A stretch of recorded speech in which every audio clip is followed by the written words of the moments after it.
Всем привет! Давайте сегодня приготовим яблочное пюре неженка. Для этого возьмем яблоки, удалим сердцевину,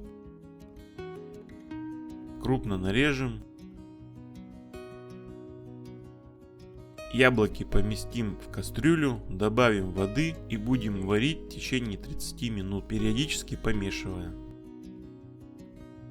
Через 30 минут блендером измельчим в пюре.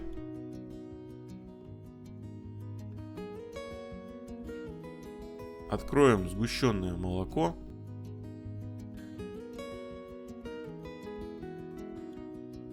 Добавим в яблочное пюре. Все перемешаем.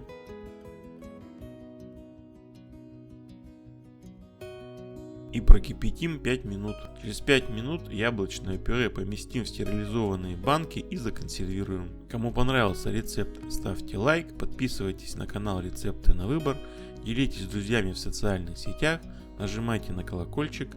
Всем пока, до новых встреч!